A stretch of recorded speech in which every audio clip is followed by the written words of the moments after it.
Assalamualaikum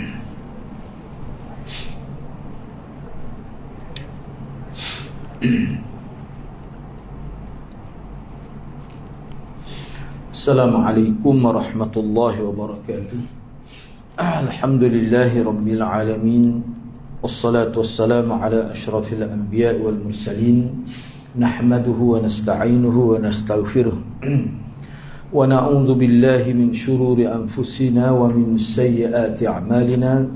Man yahdihillahu fala mudilla lahu wa man yudlil fala hadiya lahu. Rabbi shrah li sadri wa yassir li amri wahlul 'uqdatam min lisani yafqahu qawli. Amma ba'd.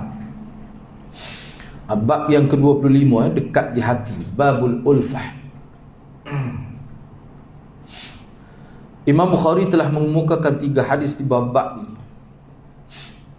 Apa yang dimaksudkan dekat di hati itu, atau kita boleh faham bila kita baca ketiga-tiga hadis yang dikemukakan oleh Imam Bukhari dalam kitab Al-Adabul Mufrad ini.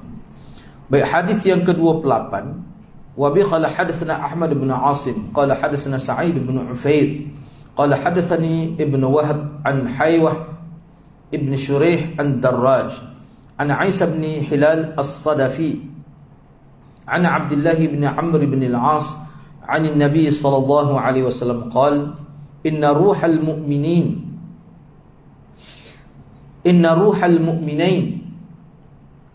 la yaltaqiyani fi masirati yawm wa ma ra'a ahaduhuma sahibah. Imam Bukhari dengan sanad telah meriwayatkan hadis ini daripada Abdullah bin Amr bin al-As.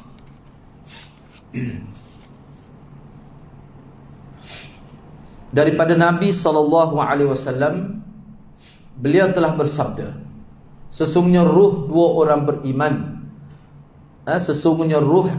beriman pasti akan saling bertemu dalam jarak perjalanan sehari, walaupun masing-masing tidak melihat antara satu sama lain.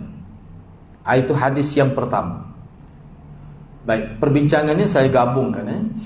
Hadis yang kedua, iaitu hadis yang ke-29. Wa bihi qala hadatsana Abdullah bin Muhammad qala hadatsana Sufyan an Ibrahim bin Maisarah an Tawus an Ibn Abbas qala an-ni'amu tukfaru war-rahimu tuqta'un wa lam nara mithla taqarubil qulub. Imam Bukhari dengan sanad telah meriwayatkan hadis ini daripada Ibnu Abbas. Beliau telah berkata, nikmat-nikmat telah dikufuri, silaturrahim telah diputuskan, dan kita tidak akan melihat nikmat dekat di hati. Maksud dekat di hati di sini mana kasih sayang yang ikhlas. Mana susah dia nak dapat perkara ini. Kalau dulu zaman sahabat dulu, perkara ini sangat dititik beratkan, sangat penting lah. Baik, hadis yang ketiga, iaitu hadis yang ke-30. Wa bi qala hadatsana Farwah ibnu Abil Maghra qala hadatsana Al-Qasim bin Malik an Abdullah bin Aun an Umair bin Ishaq qala kunna natahaddath inna awwala ma yurfa'u minan nas al-ulfah. Imam Bukhari dengan sanad telah meriwayatkan hadis ini daripada Umair bin Ishaq. Dia kata, beliau telah berkata, kami sering bercakap, sesungguhnya perkara mula-mula yang diangkat daripada manusia adalah rasa dekat di hati, yakni kasih sayang yang ikhlas itu. Sebab ramai di kalangan manusia di zaman dia adalah satu keluhan dia, nampak berkawan, nampak bersahabat, tapi tidak ikhlas. Ada sesuatu di sebalik persahabatan itu. Umumnya begitu. Baik. Daripada 3 hadis ini, kita akan bincangkan dalam satu gabungan. Perbincangan dan pedoman hadis yang pertama, kalimah ulfah dari sudut bahasa Arab, iaitu bergabungnya sesuatu dengan sesuatu yang lain atau sesuatu yang banyak. Itu makna ulfah dari sudut bahasa Arab. Bergabungnya sesuatu dengan sesuatu yang lain atau sesuatu yang banyak, itu makna ulfah.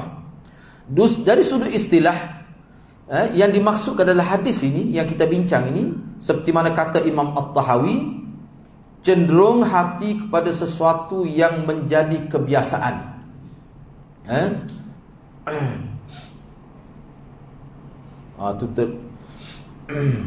Jadi 2 kali itu dia punya itu teks ni. Okey, cuba tengok sebelah tu.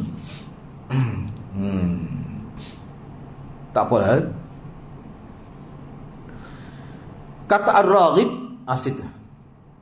Muka surat nota baru tu lah, dia ada tersilap tu, jadi berulang. Kita apa cuba tengok. Kata Ar-Raghib ni, Ar-Raghib ini tokoh bahasa Ar-Raghib Al-Asfahani dalam kitab Mufradatul Alfazil Quran. Dia sebut begini, dia kata berkumpul dan bertaut hati, itu makna ulfah, berkumpul dan bertaut hati. Kata Ar-Raghib lagi, firman Allah wala tafarraqu dalam ayat 103 Ala Imran, wa'tasimu bihablillahi jami'a wala tafarraqu. Jadi kalimah wala tafarraqu itu yang mana terjemahannya janganlah kamu berpecah belah. Wa'tasimu tu ni saya tidak terjemah ni. Wa'tasimu tu maksud berpegang teguhlah kamu bihablillah, dengan tali Allah semuanya, jangan pilih-pilih. Wala tafarraqu, dan janganlah kamu bercerai-berai, janganlah kamu berpecah belah. Jadi kata Ar-Raghib wala tafarraqu yang terdapat dalam ayat ini adalah galakan daripada Allah Subhanahu wa taala agar berhimpun dan bertaut hati hingga menjadi mesra. Sebab itulah ulfah sesungguh, kalau kita nak terjemah dengan bahasa yang lebih ringkas, maknanya kemesraan. Ini adalah sistem iman dan punca keteguhan alam. Tu kata Raghib, inilah sistem alam. Teguh alam ni maknanya berlaku, orang panggil keseimbangan alam. Tidak berlaku perbalahan sikit-sikit, kita tahu bertempur sikit-sikit, fitnah sikit-sikit, macam-macam lah. Itu makna alam sudah tidak stabil. Sebab apa? Sebab hati tidak mesra, mudah timbul sangka buruk. Allah telah melebihkan mahabbah dan ulfah berbanding insaf dan adalah. Allah telah melebihkan mahabbah ni, rasa kasih sayang. Ulfah ni rasa mesra berbanding insaf. Insaf ni satu kesedaran untuk berbuat baik, dan adalah iaitu seimbang dalam tindakan. Ini lebih lagi mahabbah dan ulfah ini. Sesungguhnya diperlukan insaf semasa ketiadaan mahabbah, dan kerana murninya mahabbah maka seorang ayah mempercayai anaknya untuk menjaga hartanya. Ini kata Raghib. Manakala ulfah adalah salah satu sebab kenapa Allah Subhanahu wa taala kurniakan syariat Islam kepada manusia. Karena Allah nak supaya manusia ini berkasih sayang, bermesra. Maka mana mungkin kebaikan Islam dapat dilaksanakan jika hati-hati manusia berpecah dan wujud perasaan saling membenci. Maknanya hadirat kena ingat, berdasar pada hadis ni, kita kena sentiasa fikir supaya hati kita, umat Islam ni, dia saling kita kata bersangka baik. Kalau setiap orang itu bersangka buruk, macam mana nak dapat kelebihan dalam agama? Hilang keberkatan itu. Bahkan Syekh As-Sa'di berkata semasa menafsirkan ayat itu, wa'tasimu bihablillahi jami'an wa la tafarraqu. Apa kata Syekh As-Sa'di dalam tafsirnya? Dia kata Allah Subhanahu wa taala telah memerintahkan orang-orang beriman agar bersatu hati dan berpegang teguh dengan agama Allah. Maksud orang beriman adalah umat yang satu. Mereka saling menyayangi, tidak berselisih dalam urusan agama. Sesungguhnya kesatuan umat Islam di atas nama agama dan kemesraan hati-hati mereka akan memberi kesan yang sangat positif terhadap kebaikan dunia dan agama mereka. Dengan kesatuan ini, mereka menjadi kuat dan dapat menghasilkan banyak maslahat pada umat, termasuklah kepada non-muslim. Akalahai semangat wa ta'awanu 'alal birri wat taqwa. Jadi maknanya kata Syekh As-Sa'di, naklah semangat tolong-menolong, dia kena hati, kena mesra dulu. Hati tidak timbul perasaan sangka buruk, hati ni rasa sayang kepada sama kita. Hak tu dulu hak pentingnya. Itu maksud dia. Sebab itulah Imam Bukhari kemukakan ni sebagai nak menyatakan bahawa ini satu sukatan hidup umat Islam yang masih lagi berada di tahap prinsip, bukan perkara syu'bah, perkara cabang-cabang, tidak. Ini perkara besar ini. Baik, seterusnya bab yang ke-26 babul mizah ataupun al-muzah, bergurau Dulu kita bincang dah bab ad-dhahik. Jadi orang ini anda tidak hurai dengan panjang lebar. Sebab dia ada kaitan ketawa dengan bergurau, itu dia ada kaitan. Baik, Imam Bukhari telah mengemukakan 5 hadis di bawah bab ini.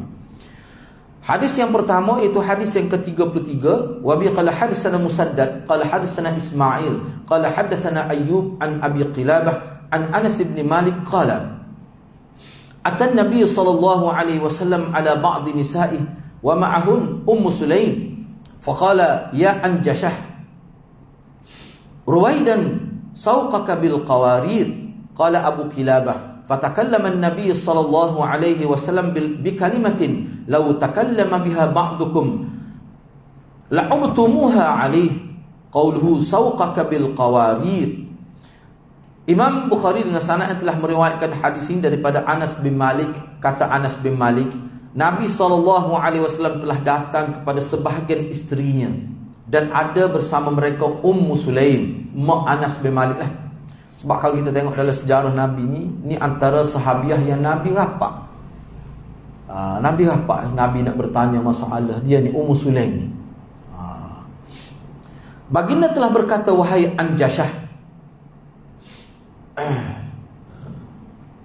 wahai Anjashah, perlahanlah suara, kerana engkau sedang membawa gelas-gelas kaca. Ini adalah kata kiasan kepada wanita. Abu Qilabah berkata, Nabi SAW telah bercakap dengan bahasa yang kiranya antara kamu yang mengungkapkannya, maka pasti kamu mencelanya. Sabdanya, engkau sedang membawa gelas-gelas kaca. Apa maksud kata-kata Nabi ni? Cuba tengok perbincangan dan pedoman hadis. Yang pertama, hadis ini berlaku semasa Nabi SAW bermusafir bersama beberapa orang isterinya dan para sahabatnya. Baik. Yang kedua, Anjashah adalah nama, Anjashah ni nama pada seorang hamba Rasulullah SAW. Beliau adalah orang yang mempunyai suara yang merdu. Beliau boleh mengarah dan menundukkan unta dengan dendangan lagu. Maknanya ada seni tu, Anjashah. Ada ulama yang menyebutkan sifat Anjashah ni adalah lembut, seperti perempuan. Lembut. Jadi maknanya bila dia nyanyi, maksud dia, anda pun tidak hura dengan itulah. Cuba tengok nombor 10 tu. Cuba tengok nombor 10 tu. Nota kaki nombor 10, situlah ada sedikit. Ada sebagian ulama menyebutkan sabda Nabi SAW bermaksud agar Anjashah ni hamba Nabi lah pada waktu ni, sebelum dimerdekakan, tidak terlalu tenggelam dalam nyanyiannya, kerana dibimbangi akan melalaikan para perempuan. Ini kerana ada yang mengatakan nyanyiannya adalah mentera zina. Maknanya nyanyian dia cukup mempengaruhi hati manusia. Hebatlah dia. Ada juga yang berpendapat nyanyian Anjashah itu lebih kepada memberi semangat kepada unta agar cepat bergerak, dan ini membahayakan wanita yang berada di atasnya. Sebab tu Nabi bayangkan wanita itu seperti kaca, mudah pecah. Ingat sikit, dia tidak gagah seperti kita tu ada di atas tu. Ataupun kalau kita kata pendapat kedua, pendapat pertama, bila dia nyanyi takut jadi timbul pula perasaan lalai. Engkau perempuan lebih mesra, dia pun lembut seperti perempuan. Kita boleh bayar kalau suara dia tu macam mana Anjashah ni. Tu Nabi kata suwaidan bil qawari. Boleh ingat sikit bawa kaca tu. Itu maksudnya. Cuba tengok nombor 3. Kata-kata Abu Qilabah, Nabi SAW telah bercakap dengan bahasa yang kiranya antara kami yang mengungkapkannya, maka pasti kamu mencelanya. Jadi pada pandangan Ad-Dawudi, dia kata kata-kata ditujukan kepada penduduk Iraq. Kata-kata Abu Qilabah ini ditujukan kepada penduduk Iraq. Ini adalah kerana mereka bersikap mengada-ngada dan selalu bertentangan dengan kebenaran dalam percakapan. Jadi bila Nabi sebut gini, maka tentu difahami kebaikan. Tetapi kalau kamulah macam-macam, tu orang boleh timbul pandangan yang bersifat fitnah dan sebagainya. Itu maksudnya. Jadi maksudnya Nabi sebut tu kepada Anjashah tu, ingat sikit. Makna di sini seolah-olah Nabi nak kata kalau nyanyi tu jangan lebih-lebih. Kalau kita ambil pendapat pertama, apa tu sebab ada dengar tu perempuan. Mu ni sebuah perempuan dah perangai tingkah lakunya lembutnya. Jadi berhati-hatilah. Itu kata. Kalau pendapat kedua, mana dengan nyanyian dia ni menyebabkan unta bergerak dengan cepat. Sedangkan perempuan yang berada di atas sededup unta tu, orang takut jatuh ke dan sebagainya. Itu yang dimaksudkan di sini. Tapi kalau orang lain kata lagu ni, gue ingat sikit, nyanyi tu jangan duduk itu sangat. Nah, kamu sudah bawa kaca tu, boleh jadi kalau orang lain jadi mengikut Ad-Daudi, dia tuju pada penduduk Iraq, boleh jadi kalau ada orang kata gini tidak ikhlas tu orang tu jenis gelenyar aku mengada-ngada bercakap. Tapi bila Nabi sebut, kena faham dalam konteks yang positif lah. Gapo dia hak sini sebenarnya, hak dia nak ayat ni gapo dia nak ayatnya? Kita ni bila kita buat satu, kena tengok orang yang berada di sekeliling kita. Jangan sampai kita mempengaruhi mereka jadi tidak baik. Itu maksudnya. Ni orang panggil kehidupan beragama ni. Janganlah kita mempengaruhi orang melakukan perkara yang tidak baik. Dengan sikap kita, dengan tindakan kita, menyebabkan orang terpengaruh pada perkara yang tidak baik. Itu tidak boleh. Itu kena kiyah dan fikir sendirilah setiap tindakan kita. Baik. Seterusnya hadis yang ke-32, qala hadatsana Abdullah ibn Salih qala hadatsani Al-Laits qala hadatsani Ibnu Ajlan an abihi aw Sa'id an Abi Hurairah qalu ya Rasulullah innaka tuda'ibuna qala inni la aqulu illa haqqan. Imam Bukhari dengan sanad yang telah meriwayatkan hadis ini daripada Abi Hurairah. Mereka bertanya, wahai Rasulullah, sesungguhnya engkau telah bergurau dengan kami. Jawab baginda sallallahu alaihi wasallam, sesungguhnya saya hanya berkata yang benar. Baik, seterusnya hadis yang ke-33. Jadi ada tuda'ibuna ni, kalau kita kecek Kelantan, nampak Rasulullah mempermainkan kita ni. Itu mana tuda'ibuna kalau dalam bahasa Melayu kita lah, bahasa Kelantan. Rasulullah ni buat main kita ni. Ada kata dak aku sebut tu betul. Baik, kita pergi lagi, kita tengok selepas ni lah apa maksud dia. Baik. Jadi maknanya Nabi bergurau lah, Nabi bergurau. Cuma tidak disebut apa. Kita kata isi kandungan gurauan itu tidak disebut. Baik, hadis yang ke-33, wa bi qala hadatsana Sadaqah qala akhbarana Mu'tamid an Habib Abi Muhammad an Bakr bin Abdullah qala kana ashabun Nabi sallallahu alaihi wasallam يتبادحون بالبطيح فإذا كانت الحقائق كانوا هم الرجال. Imam Bukhari dengan sanad yang telah meriwayatkan hadis ini daripada Bakr bin Abdullah. Beliau telah berkata, pernah sahabat-sahabat Nabi saling melempar tembikai watimu. Apabila ada isu-isu dan perkara kritikal, maka merekalah yang berdepan. Tai gua nampak gua siapa pekong buah betik atau tembikai lah. Tapi kalau dalam bab isu-isu dan perkara kritikal, dia lah. Maknanya dia gua atau tidak gua seumur siapa jadi lemah pemikiran dia. Banyak dalam hadis kalau kita jumpa mana orang sikit-sikit gua lucu saja, akhir saja jadi lemah otak. Minda tak boleh nak memikirkan perkara yang berat apa. Hidup penuh dengan gurauan, penuh dengan lah kita tajuk lah, kita kata tak boleh gitu. Nak ayatnya hadis ni, nak ayatnya sahabat Nabi ni walaupun siapa perekat pekong buah negara, tapi bila sampai isu-isu besar, dialah yang mendepani masalah tu. Maknanya dia guran pun ada hak dia. Itu nak ayatnya. Jadi kita pun janganlah anak pusing juga sebenarnya kalau kita tengok.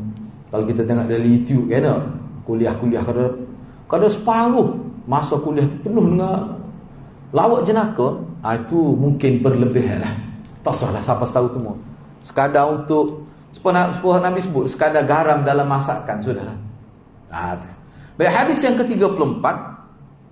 Wa bi qala hadatsana Bishr bin Muhammad qala akhbarana Abdullah qala akhbarana Umar bin Sa'id bin Abi Husain an ibn Abi Mulaikah qala mazahat Aisyah inda Rasulillah sallallahu alaihi wasallam فقالت أمها يا رسول الله بعض دعابات هذا الحي من كنانة.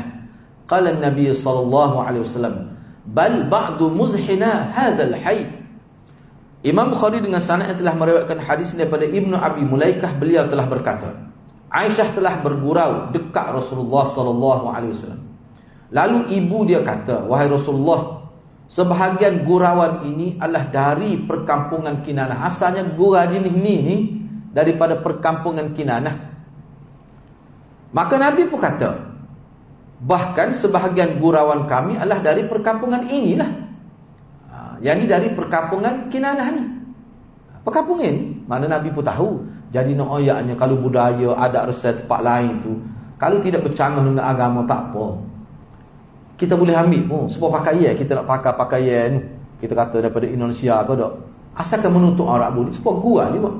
Kadang-kadang kecek gua cara orang sebelah utara, sebelah patah barat, tak apa kalau tidak bercanggah dengan agama. Apa tu maksudnya? Mana Nabi pun tahu. Baik, hadis yang ke-35, wa bi qala hadatsana Muhammad bin Sabbah qala hadatsana Khalid huwa ibn Abdullah an Humaid at-Tawil an Anas bin Malik qala jaa rajulun ila an-nabiy sallallahu alaihi wasallam yastahmiluhu faqala ana hamiluka ala waladi naqah qala ya Rasulullah wa ma asna'u bi waladi naqah faqala Rasulullah sallallahu alaihi wasallam wa hal talidul ibil illa an-nuq. Imam Bukhari dengan sanad yang telah meriwayatkan hadis ini daripada Anas bin Malik, beliau telah berkata, seorang laki-laki telah datang berjumpa dengan Nabi SAW dan meminta agar membawanya bersama.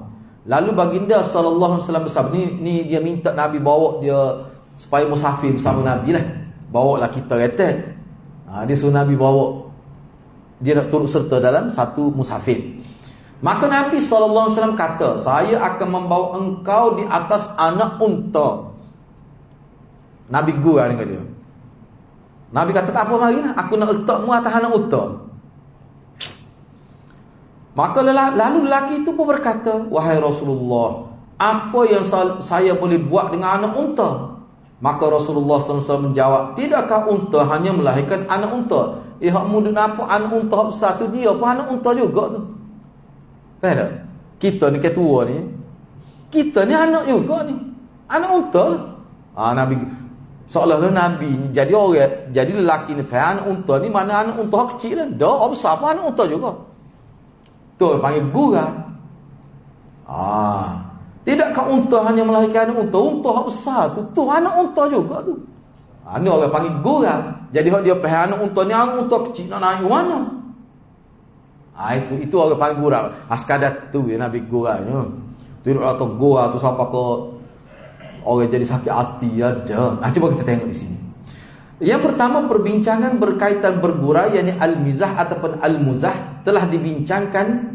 Itu spelling silap. Telah dibincangkan dalam bab 121. 121 ni anak tak tukarnya. Ni dalam tajuk asal, dalam nombor bab asal. Hadis 241 waktu kita bincang dah dulu, panjang lebar kita bincang. Oleh itu di bahagian ini saya ulang sebut secara ringkas saja sebagai memberi peringatan kepada kita semua.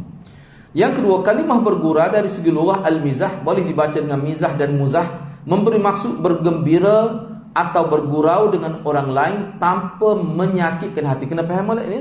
Sebab dalam istilah, dalam kalimah, dalam hadis, kalimah yang digunakan oleh Nabi bukan sukhriyah, tapi al-mizah. Jika sampai menyakitkan hati, gurauan itu kalau sampai mereka orang jadi sakit hati, bekah dalam hati, rasa nak marah, itu dia panggil sukhriyah dalam bahasa Arab. Janganlah gurauan kita itu sampai daripada mizah, muzah jadi sukhriyah. Sukhriyah ni makna memperlekeh. Jangan sampai gitu. Jadi makna gurau ni kena pilih bahasa, pilih tempat, pilih masa dan biar munasabah. Sebab gurau ni kan kita sebut dah sebelum ni, hukum dia ulama kata harus, tapi kalau silap pula jadi haram. Kena ingatlah tu. Jadi kalimah mizah yang digunakan Nabi bukan sukhriyah. Makna mizah ni maknanya gurau sampai orang jadi senang, jadi suka lah. Tapi kalau jadi sakit hati, itu jadi sukhriyah. Ada sudut istilahnya. Baik, tak apalah hukum mana pun dari sudut istilah. Kata Az-Zubaydi ni tokoh bahasa juga. Az-Zubaydi menjelaskan dalam Tajul Arus, dia kata al-muzah adalah perbuatan bergurau dengan orang lain dengan maksud bermanja dan berkasih sayang tanpa menyakitinya. Tu kata Syekh Az-Zubaydi. Ni molek ni. Kita nak bermesra, tadilah ulfah tadilah. Nak bermanja tapi jangan sampai menyakitkan hati. Dia rasa kita hina dia, sindi dia. depan orang pula tu. Sebab tu saya kata kena tengok tempat, tengok masa, kena tengok semua. Banyak perkara nak bergurau ni. Kalau kita ni menteri gurau, dia sesuai dengan menteri. Kita ustaz, dia sesuai dengan keadaan kita ustaz tu. Kalau dalam masjid, dia sesuai dengan masjid. Tengok keadaan. Yang ketiga, mengikut para ulama, hukum asal muzah adalah harus dan kadang-kadang naik ke peringkat mustahab. Mustahab ni setengah ulama kata boleh pahala, sunat lah, tapi rendah daripada sunat lagi. Hafiz Ibn Hajar memberi pandangan, jika pada gurauan ada maslahat seperti menyenangkan hati temannya dan menimbulkan kemesraan, maka itu dianggap baik, boleh pahala tu. Kata-kata beliau memberikan mafhum, jika tidak ada maslahat bahkan menimbulkan perasaan tidak senang, maka itu dikira tidak baik. Kalau boleh menyebabkan perbalahan, boleh menyebabkan timbul fitnah, itu jadi haram. Itu kita bincang dah dulu, panjang lebar. 9 perkara, ingat 9 perkara. Nak gora, nak buat lawak jenaka ni, kena jaga 9 perkara. Kita bincang dah sebelum ni. Baik, seterusnya, bab yang ke-27, bergurau dengan anak kecil. Babul mizah ma'as sabi, bergurau dengan anak kecil. Imam Bukhari telah mengemukakan 2 hadis di bawah bab ini. Hadis yang ke-36, wa bi qala hadatsana Adam qala hadatsana Syu'bah qala hadatsana Abu Tayyah qala sami'tu Anas bin Malik yaqul kana an-nabiy sallallahu alaihi wasallam la yukhalituna hatta yaqula li akhi li saghir ya Aba Umair ma fa'ala an-nughayr. Tu bahasa ya. Ya Aba Umair ma fa'ala an-nughayr. Imam Bukhari dengan sanad telah meriwayatkan hadis ini daripada Anas bin Malik. Kata beliau, sesungguhnya Nabi SAW telah bergurau dengan kami. Beliau mesra dengan kami, sehingga beliau berkata kepada saudaraku yang masih kecil, ni adik Anas lah, kecil lagi, wahai Aba Umair. Kita kata Aba Umair wana, mungkin dia tak nikah lagi, tak ada anak ni. Ni orang panggil gurau lah. Gurau. Berkali setengah ulama kata, berkali burung dia pun nama Umair. Burung dia mati ni, burung dia bersepobo lebar, dia pun nama Umair. Padahal dia orang kecil tak kira abu. Bahasa Arab nak abu, dia kena ada anak. Pok kita lah, wana boleh wana besar umur 5 tahun panggil boleh dia. Kan ada kan kapur gitu. Baik. Nabi kata kepada adik anak kecil, wahai Aba Umair, apa yang terjadi pada burung pipit itu, burung yang kecil itu? Dia cerita, dia ni ada hadis lain yang lebih panjang, lebih baik kita baca sini. Perbincangan dan pedoman hadis. Abu Umair adalah saudara kecil Anas dari sebelah ibu dia, mana ayah lain lah, mana seibu tidak sebapa. Beliau ada seekor burung yang kecil. Jadi Abu Umair ni, dia ada seekor burung yang kecil yang mana kemudiannya burung itu mati. Dan kerana itulah beliau bersedih-sedih naklah burung dia mati ni. Nabi SAW telah menyantuninya dengan melayani perasaan sedihnya dengan berkata, kenapa dengan burung kecil itu? Mana Nabi gosok kepala dia, mana cara Nabi itu. Jadi budak-budak mesra dengan dia. Baik, tindakan Nabi SAW memanggil beliau dengan Aba Umair, kunyah untuk anak kecil, sedangkan beliau masih kecil adalah sebagai menunjukkan kasih sayang. Mungkin di Abu, di bahasa Arab, kasar orang ada anak, sepanas sebut sana. Sedangkan dia ni anak kecil, ibu kunyah dia. Bagaimana lagi tu? Ini sebagai menunjukkan kasih sayang dan layanan lembut dari orang dewasa kepada anak kecil. Ini adalah proses mendekatkan hati agar suasana menjadi ceria dan mesra. Tu cara Nabi nak supaya jangan sedih sangat Abu Umair tu. Tu dalam riwayat lain siapa dia sebut, dia kata tak apalah, mati hak ni cari hak lain lah. Semua benda ni pun mati. Jadi Nabi pujuk, Nabi guna bahasa sesuai dengan dia. Baik. Seterusnya yang ketiga, Imam An-Nawawi berkata, hadis ini mengisyaratkan hukum harus memanggil kepada anak kecil, kepada anak-anak kecil dengan panggilan kunyah, dan ia tidak dianggap dusta. Gua lagu ni orang tak panggil pelawak, mana tu pelawak. Moga Abah ni kan Abu Ummu ni untuk orang nikah dah. Dalam konteks bahasa Arab, mana panggil kau budak kecil dengan Abu Umair ni? Dusta ni? Tak, dia tidak maksud gitu. Sekadar tu untuk mesra. Harus bergurau pada perkara yang tidak menimbulkan dosa. Harus bercakap dengan laras bahasa sajak Sajak ni bahasa yang rima dia sama, ujung dia tu. Ya Aba Umair, ma fa'alan nughair. Kesedak bunyi ujung tu. Tu dia panggil sajak. Sepatulah anda ingat saja ingat ni. Masa ngaji tu sebut Haji Nur Tok Peti almarhum kan Mufti Haji Nur. Dia ada buat huraian terhadap suratul Kahfi kan. Dia kata saya menyediakan ramuan yang rapi dalam menghuraikan suratul Kahfi. Ujung dia tu bunyi tu dia panggil sajak. Kalau kita ni kata rimalah. Boleh. Tapi dengan tidak ada sifat mengada-ngada. Doa tak boleh lah. Siapa orang jadi cemuh. Dan harus bergaul dengan kanak-kanak dalam keadaan lembut dan ceria, sehingga menimbulkan perasaan mesra, seperti mana yang dilakukan oleh Rasulullah sallallahu alaihi wasallam kepada Abu Umair, iaitu adik pada Anas bin Malik itu. Baik, yang keempat, hadis memaparkan akhlak baik, penampilan menyenangkan. Silap spelling tu. Penampilan menyenangkan dan sikap merendah diri Nabi sallallahu alaihi wasallam. Mana Nabi hak tinggi tu dia boleh turun keadaan dia tu untuk melayani anak sekecil Abu Umair itu. Payah juga kadang-kadang orang ni hak dia ni orang tinggi, profesor kita kata dok. Kadang-kadang nak main dengan budak seperti kita lah kalau pergi sekolah. Anak pernah pergi. Dia minta kita pergi sekolah rendah sekali, pergi nak ceramah ke budak-budak. Oh, tak sih pergi. Lepas tu pernah pergi sekolah menengah, pun tak segi. Tak erti. Oh, dia hak tu dia bidang khusus. Sodoh kita dia bisi lah dia, tak ada kena buat sabuk lah kita tu. Dia kena ada orang khusus. Hak terlatih. Sebab tu dia maktab perguruan ni tak. Memang dia bincang benda-benda gitu. Tak orang kita main gitu. Dia ada orang dia. Jadi orang yang hebat dia boleh turun. Dia boleh turun kedudukan dia tu daripada peringkat tu untuk sesuai dengan kanak-kanak. Nabi boleh buat. Ini kelebihan lah. Ini termasuk dalam akhlak juga. Baik, hadis terakhir. Hadis ke-37, wa bi qala hadatsana Ibnu Salam qala hadatsana Waqi' an Muawiyah ibn Abi Muzarrid an Abi Hurairah akhadha an-nabi sallallahu alaihi wasallam bi yadil Hasan aw al-Husain radhiyallahu anhuma thumma wada'a qadamayhi ala qadamayhi thumma qala taraqqa. Imam Bukhari dengan sanad yang telah meriwayatkan hadis ini daripada Abi Hurairah katanya, Nabi sallallahu alaihi wasallam telah memegang tangan Al-Hasan. Jadi perawi ni Syekh atau Husain. Jadi perawi dia tak ingat dengan jelas Hasan ke atau Husain. Jadi dia sebut kedua-dua. Ini dia panggil syak perawi. Kemudian baginda sallallahu alaihi wasallam meletakkan kedua kakinya di atas dua kaki baginda. Sallallahu kemudian kan Nabi pergi gini. Nabi pergi tangan, Nabi letak. Mana anak mencucu dia tu Husain ke Hasan tu ngadak ke dia lah. Orang panggil belaga tubuh. Pergi tangan, Nabi letak cucu di atas kaki dia. Nabi kata panjatlah. Jadi cucu dia pun naik panjat tu siapa atas tekuk. Apa kita lah main dengan anak cucu kan? Kadang kita main gitu tak. Justru dia panjat. Sukalah budak tu.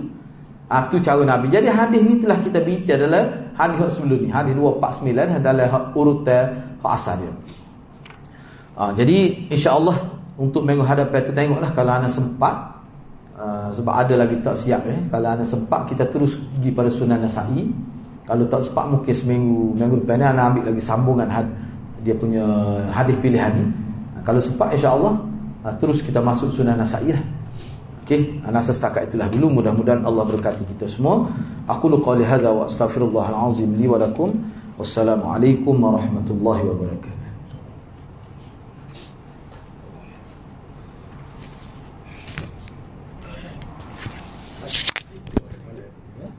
Ada 1/3 10 orang kali